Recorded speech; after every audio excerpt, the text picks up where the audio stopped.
Chers amis, bonjour. Quel drôle de thématique aujourd'hui que de vous proposer cette causerie autour de la question de manger de la viande. Quel rapport avec la nourriture pranique? Quel rapport avec la nourriture conscience? Eh bien, c'est très simple.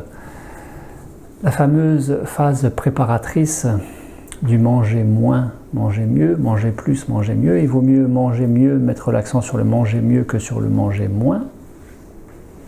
Et tant qu'à faire, eh bien, puisqu'il est question d'avoir des réserves pour couvrir une pause alimentaire, aussi conséquente soit-elle que dans l'idéal d'un processus type de détoxination globale de l'ensemble de l'organisme, et bien sur une base de 21 jours, eh bien, il vaut mieux mettre l'accent sur le manger plus que sur le manger moins, en priorité, et conjointement avec le manger mieux. Manger mieux, vous le savez, c'est une base végétale, fruits et légumes, 24 heures de pause alimentaire semaine, et tout ça en conscience corporelle. Eh bien, c'est pas si facile que ça de passer aux végétaux, aux fruits et légumes, quand nous avons été, quand nous sommes, en tout cas pas moi, plus maintenant, mais quand vous êtes encore peut-être des carnassiers, des mangeurs de viande. À tel point que j'ai cette anecdote, petite anecdote, de ce Julien qui, à la veille de terminer, à quelques jours, 2-3 jours de terminer son processus de 21 jours, me sollicitait grandement pour me demander ce que j'en pensais, s'il pouvait remanger de la viande à terme de ces 21 jours. Tellement il aime la viande. Voilà. Donc c'est pas si facile que ça, de faire ne serait-ce que de faire une pause avec la viande. Et que dire de manger moins sur du long terme, à long terme, sur la durée, voire ne plus manger de viande. Alors cette vidéo n'a pas pour but de vous dire qu'il faut arrêter de manger de la viande, c'est pas ça du tout. Mais quelle tristesse de manger dans l'inconscience. Quelle tristesse encore plus grande que de manger de la viande dans l'inconscience. Car tout cela relève, vous allez le voir, d'un certain conditionnement social, familial, conditionnement en termes de croyances. Tout simplement parce que, surtout chez les hommes, beaucoup considèrent que manger de la viande, ça rend plus fort et que c'est le propre d'être viril.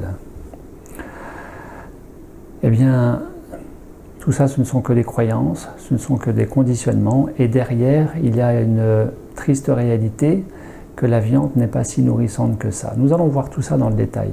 Alors, comment est-ce que j'ai construit cette vidéo? Moi qui ne suis qu'infirmier et qui en plus n'exerce plus, eh bien, depuis une dizaine d'années maintenant, eh bien, j'ai fait comme tout le monde, je me suis renseigné, j'ai un petit peu épluché les vidéos, et j'ai été regarder ce que disent les spécialistes de la nutrition, comme le docteur Jean-Paul Curté, nutritionniste, comme le docteur Christian Thalschaller, médecin nutritionniste, spécialiste du jeûne et de la médecine holistique au sens large, lui qui pratique le jeûne depuis plus de 40 ans, que beaucoup connaissent.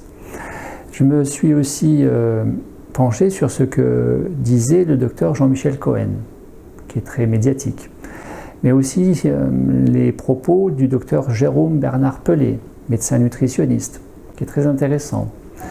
Jérôme Pelé, bien sûr le professeur Henri Joyeux.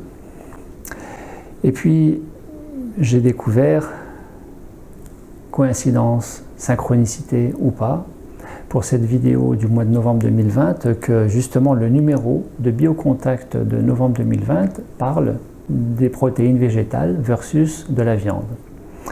Donc pour les personnes intéressées qui voudront creuser un peu plus la question, vous pourrez aussi lire ce spécial Biocontact sur la viande.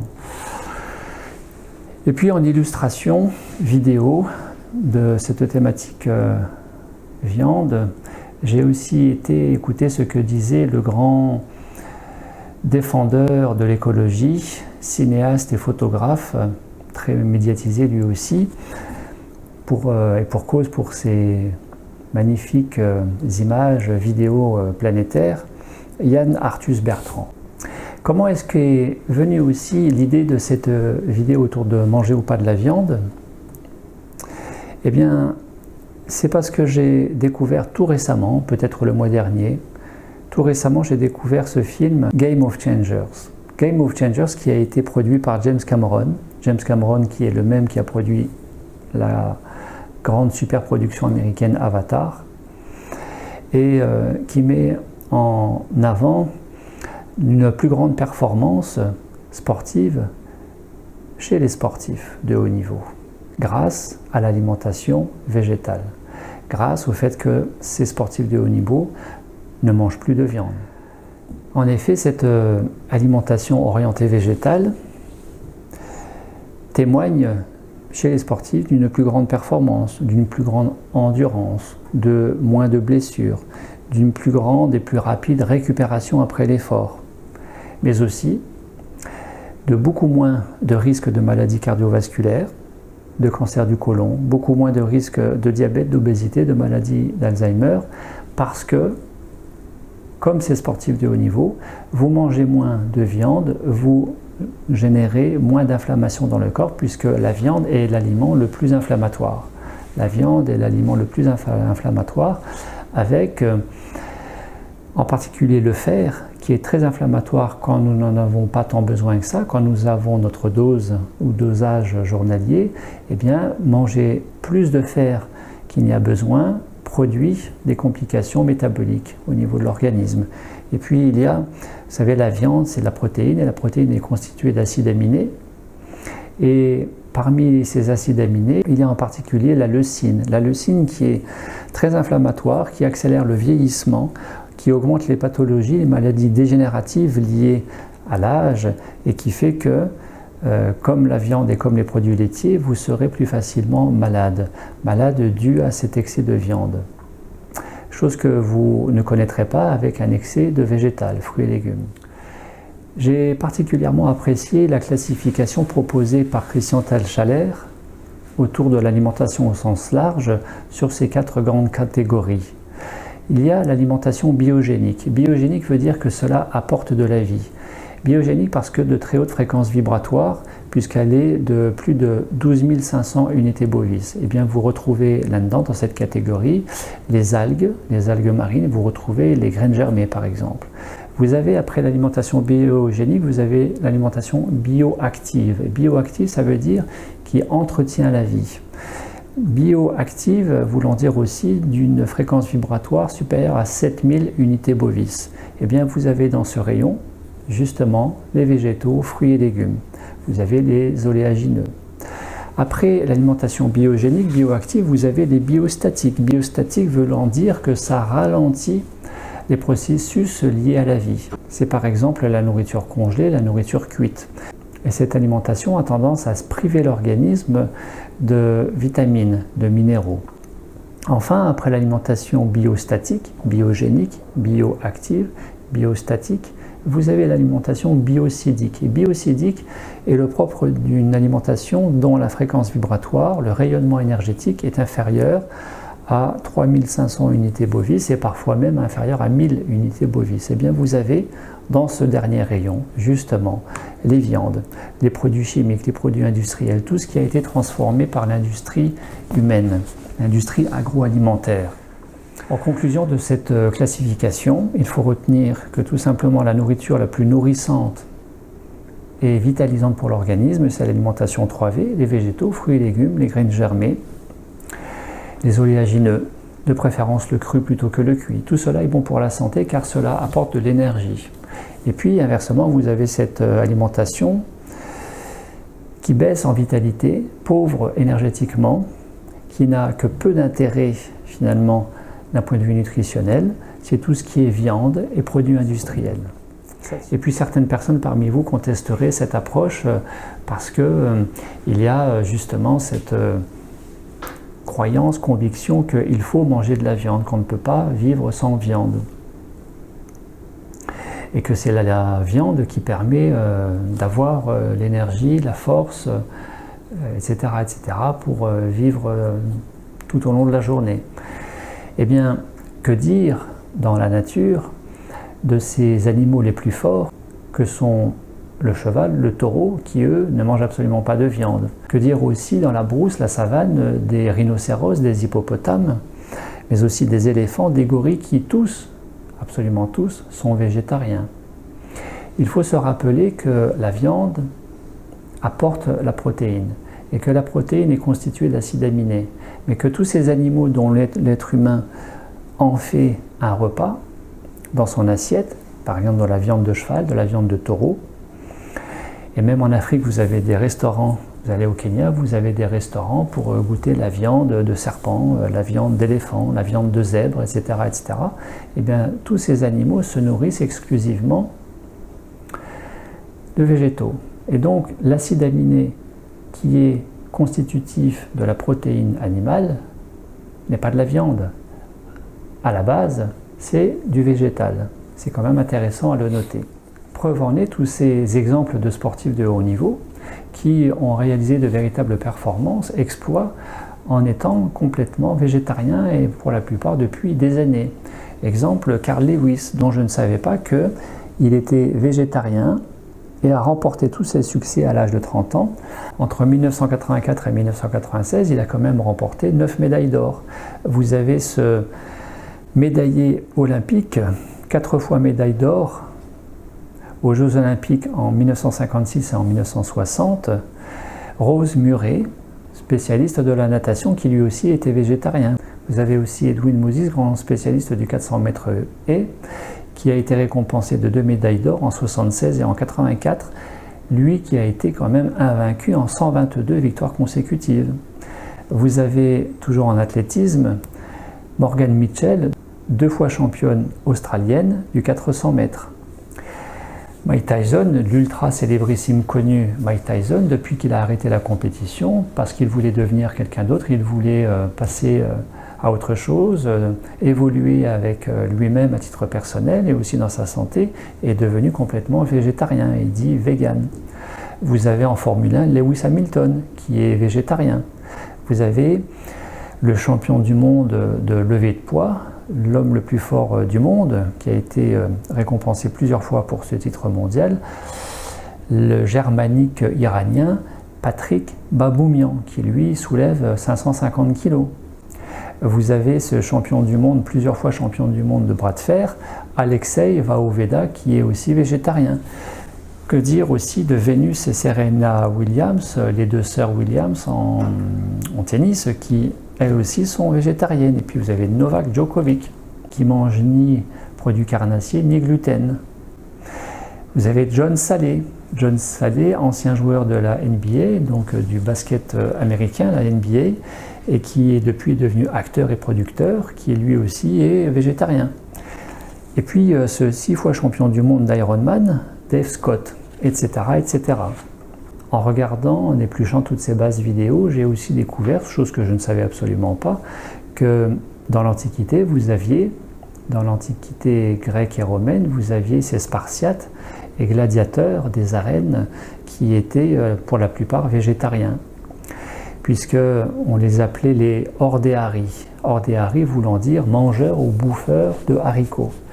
Spartiates et gladiateurs romains qui se nourrissaient à la base d'un régime ordéarique, c'est-à-dire composé d'haricots, de blé et d'orge. Bien évidemment, ces céréales, antiques céréales de l'époque, n'étaient pas génétiquement modifiées comme elles le sont aujourd'hui. Et puis, ce régime ordéarique qui permettait de créer un amas graisseux autour des organes vitaux et ainsi les protéger des coups fatals.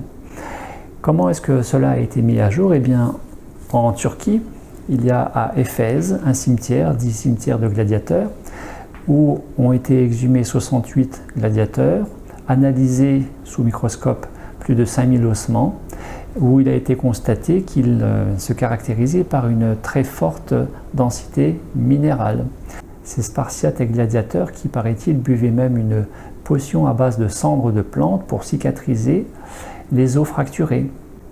Si on regarde de plus près, l'aspect nourrissant, moyennement, peu ou pas du tout nourrissant de la viande sur les 4 dimensions de la santé globale de l'individu, physique, mental, émotionnel et spirituel, qu'est-ce qu'il en est?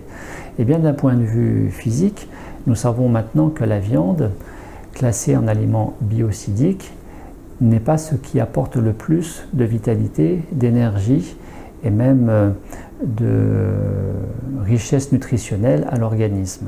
Comme le dit le professeur Joyeux, pour ce qui est du fer, du calcium et de la protéine animale, eh bien, en mastiquant bien, vous absorberez 45% de ce fer, calcium et protéines animales, contre 75% en faveur de la protéine végétale, du fer végétal, du calcium végétal, qu'on appelle aussi non héminique. Héminique voulant dire M, l'M c'est l'hémoglobine, donc c'est relatif à la viande. Vous avez, pour les gens qui ont peur des carences, vous avez une bien meilleure assimilation et une bien meilleure source nutritive de ce qu'il y a autant dans les végétaux que dans la viande, c'est-à-dire la protéine, la fameuse protéine, le fameux calcium et le fameux fer végétal que vous absorberez beaucoup mieux et dont le corps sera bien plus nourri.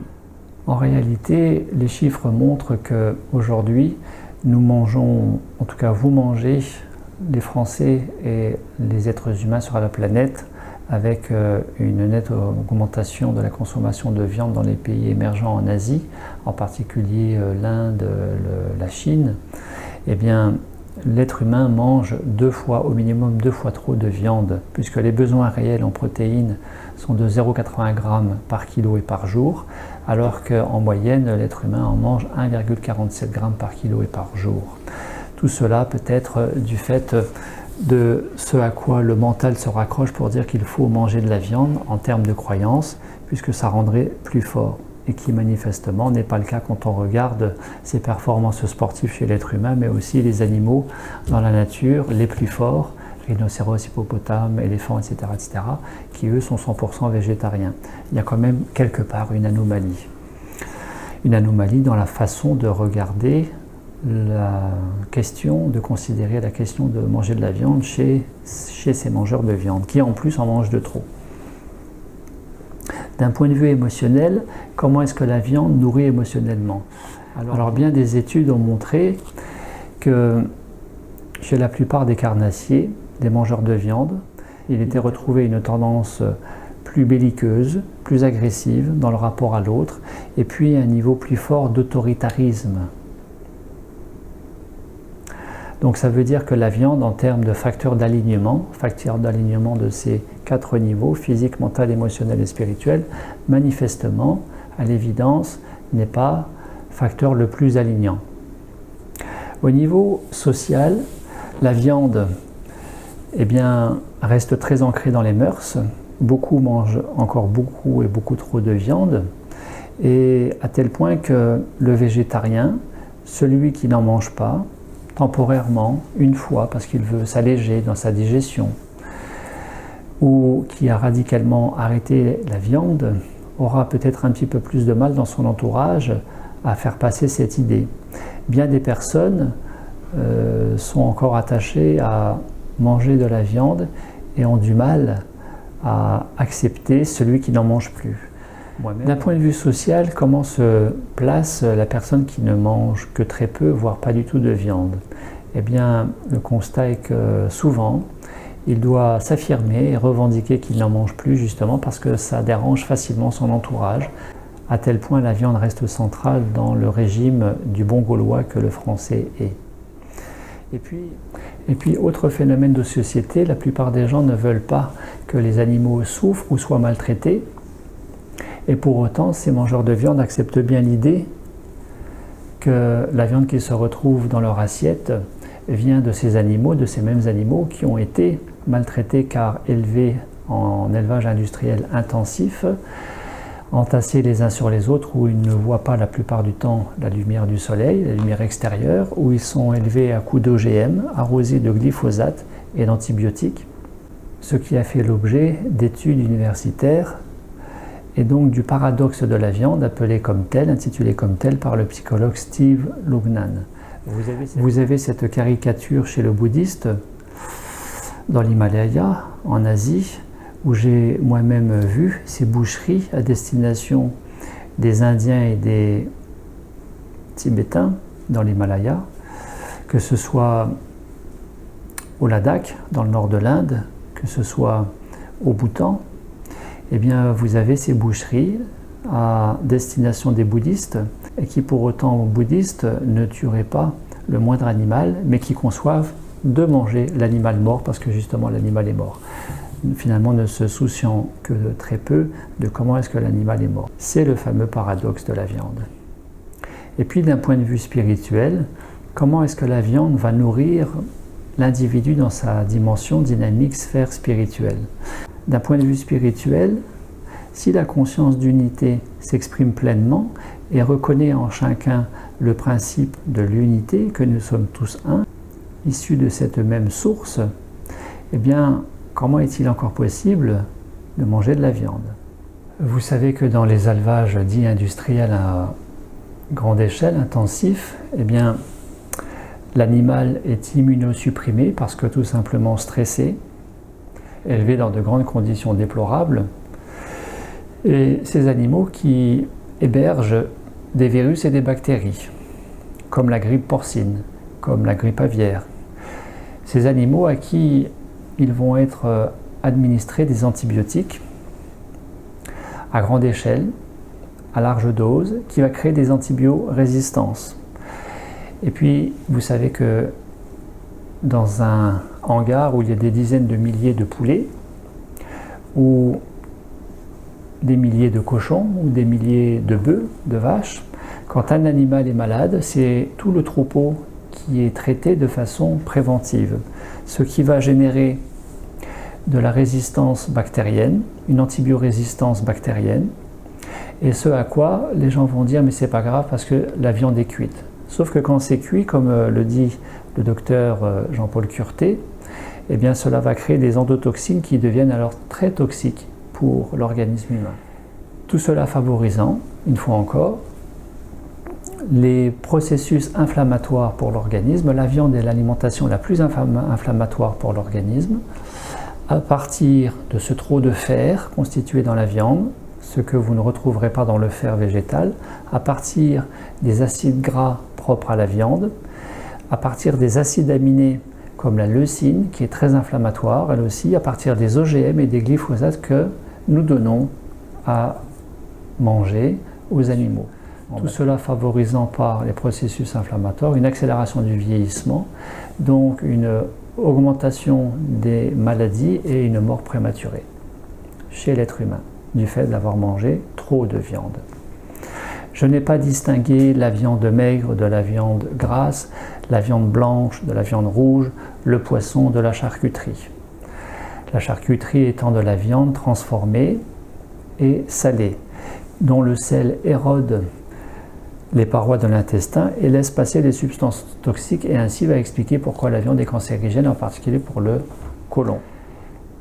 Alors, face à ce constat, bien évidemment se pose la question des carences possibles. Est-ce que l'être humain n'est pas en risque de développer des carences s'il arrêtait de manger de la viande? Une fois encore, cette vidéo n'a pas vocation à vous dire d'arrêter de manger de la viande, mais peut-être dans un premier temps d'en manger moins et de favoriser aussi votre préparation à la pause alimentaire pranique en mettant de côté la viande qui est vraiment ce qui va préparer, vous aider le moins possible à préparer cette pause alimentaire, cette transition de 7, 14, 21 jours. Et puis, plus tard, vous reprendrez de la viande après cette pause alimentaire pranique et mieux ce sera. Il faut se rappeler l'aspect biocidique de la viande et des produits industriels agroalimentairement transformés qui a que très peu d'intérêt nutritionnel, selon ces spécialistes de la question. En tout cas, pour ces risques de carence, la formule 3V, V végétal vivant et varié, donc fruits et légumes crus, selon votre digestibilité et variée, permettent justement une supplémentation suffisante, quantitative, qualitative, en rapport d'une bonne alimentation et qui va couvrir tous vos besoins.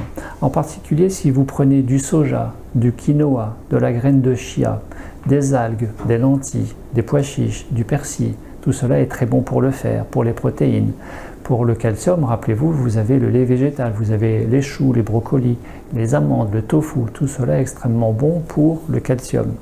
Et puis il y a par ailleurs beaucoup plus d'antioxydants dans le végétal, et qui va dans le sens d'un ralentissement des processus de vieillissement parce que vous mangez plus végétal et moins animal.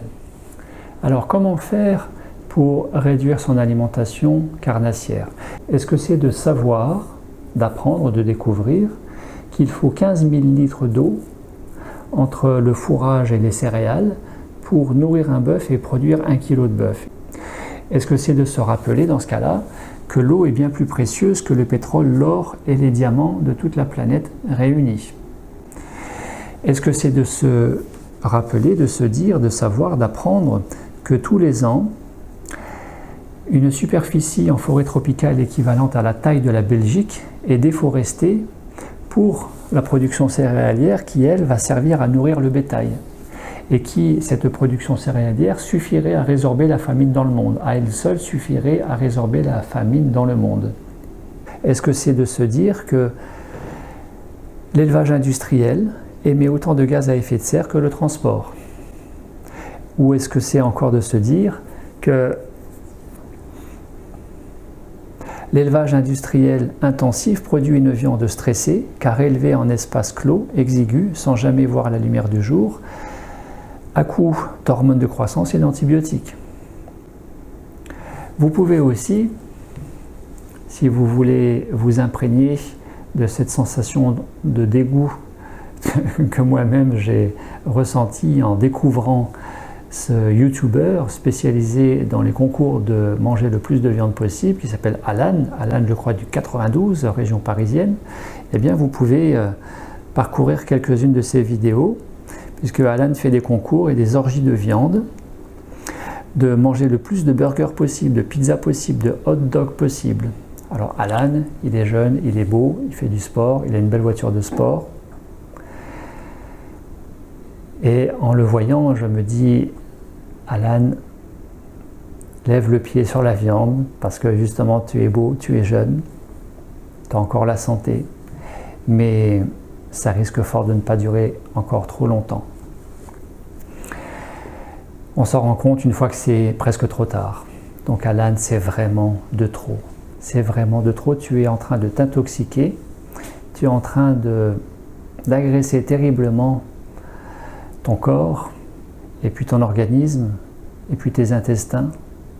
J'ai vraiment mal pour eux quand nous voyons ce que tu ingères en kilos de viande, vraiment en kilos de viande. C'est impressionnant. Eh bien non, à tous ces arguments-là, je n'y crois pas. Je crois que c'est véritablement une profonde prise de conscience qui favorise un changement vers une alimentation plus légère et durable dans le temps. Vous savez, à l'image de ce fumeur à qui on montre tous les dégâts liés au tabagisme, ce n'est pas de montrer tous ces aspects négatifs sur la santé qui va motiver davantage la personne. Au contraire, une prise de conscience va favoriser un déclic, et ce déclic amenant de poser des actes et qui va commencer à faire cheminer les personnes vers une alimentation plus légère, de passer à une alimentation moins biocidique, à une alimentation plus bioactive et biogénique, tout simplement. Alors, vous avez vu que la nourriture, la plus vibratoire parlant, eh bien, je vous invite à partir de maintenant, quand vous irez faire les commissions, à vous frotter les mains, non pas pour acheter encore plus de nourriture, miam miam, pas ça du tout, mais à activer la circulation sanguine et à activer le rayonnement énergétique de la main éthérique. Vous savez que nous avons ces enveloppes, hein, nous avons la main physique, la main éthérique, la main astrale, et puis de passer dans le magasin la main au-dessus de la pomme, de la carotte, du chou-fleur, de la banane, mais aussi de la viande, mais aussi des œufs, mais aussi de tout ce que vous achetez. Même au travers d'une alimentation lyophilisée, emballée en papier, en plastique, vous pouvez passer la main et vous serez impressionné de sentir ou de ne pas sentir l'énergie qui émane de cette nourriture, selon qu'elle est naturellement présentée, le végétal, selon qu'elle est industriellement transformée. Et ça, c'est une chose. Et dans un deuxième temps, je vous proposerai à simplement, comme j'arrête pas de le dire au travers de toutes ces vidéos, d'écouter les messages du corps. C'est-à-dire que vous êtes devant le rayon des salades, ou le rayon du radis, ou du concombre. Vous allez passer la main au-dessus, quelques centimètres au-dessus, ressentir cette énergie et demander à votre corps, alors que vous êtes connecté à la nourriture, demandez à votre corps ce que lui en pense. Et vous sentirez au niveau de l'estomac ou ailleurs quelque chose qui est plus de l'ordre de la contraction voulant dire je n'en veux pas ou de l'expansion voulant dire j'en veux. Et vous ferez pareil avec la viande, selon qu'elle est crue au magasin, selon qu'elle est cuite chez vous, ou au restaurant, ou chez les amis, ou dans la famille, etc., etc. Prenez votre corps comme véritable baromètre de ce qui lui est favorable ou pas favorable quant au fait d'être le mieux alimenté, le plus nourri et le plus en santé possible. De se rappeler que le plaisir de manger, que ce soit de la viande ou toute autre chose, pose un voile sur la joie d'être et donc sur la conscience, c'est une chose. Le réaliser, le ressentir, c'est encore mieux. Merci à vous et à très bientôt.